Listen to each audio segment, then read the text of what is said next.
welcome to another musical adventure in time travel. Today I'm going to do a discussion and followed by a live performance from my brand new album called Ode to Ancient Rome. This album and the one before it called Echoes of Ancient Rome are both my attempt to evoke the tragically lost music of ancient Rome. Unlike the music of ancient Greece, where at least 60 fragments of the actual surviving music have been preserved to the present day on bits of papyrus or written down in marble in the alphabetical musical notation used in ancient Greece, the same sadly cannot be said for ancient Rome. In fact, all that's so far been found is just one pitiful tiny measure, only a few phrases long, by a chap called Terentio, or Terence, I'm not quite sure how to pronounce it. And this can be heard on another album called Music to la Grèce Antique, which is available from Amazon. So how do I go about evoking the lost music of ancient Rome? First of all, the instruments I play on both my albums, these are similar to the Kithara-style lyres that were played in ancient Roman times. And the ancient lyre playing techniques I use are authentically based on ancient lyre playing techniques still practiced today in parts of Africa, where, unlike the rest of the Western world, the lyre has been alive and well since antiquity. And just to quickly show you some of these techniques, these feature the block and strum method, where strings are blocked with the left hand and rhythm is strummed with the right. That sort of thing.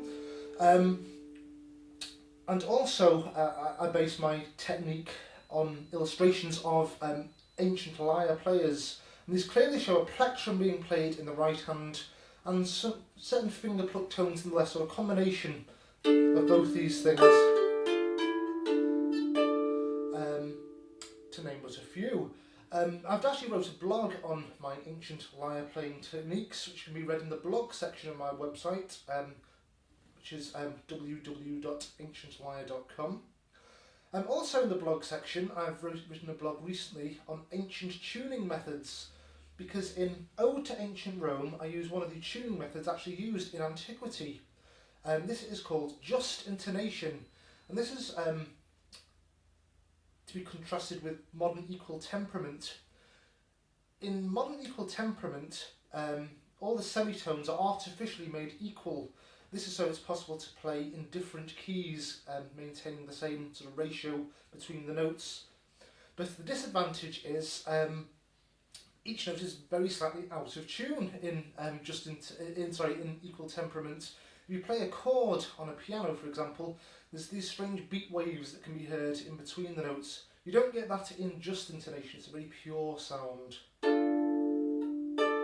And the type of tuning method I use, called divisive tuning, dates way back to about 5,000 years ago in ancient Mesopotamia, and the evolution of the first fretted lutes.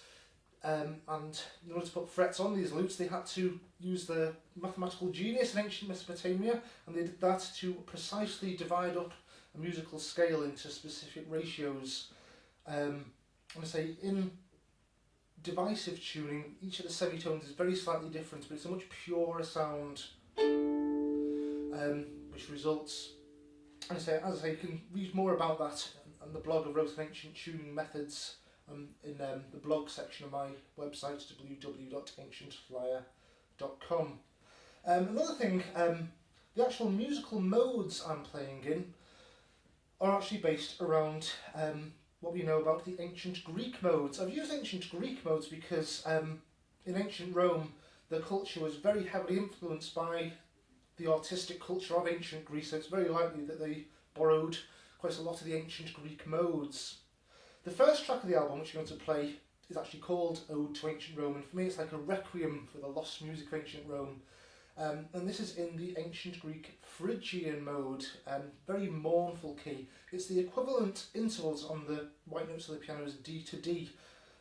Now this has been misnamed in modern times as the Dorian mode, but that's due to a massive mix-up in the Middle Ages, whereby some monk, presumably sloshed on mead, went and gave all the original Greek modes the wrong Greek names, and we're stuck with this terminology to the present day.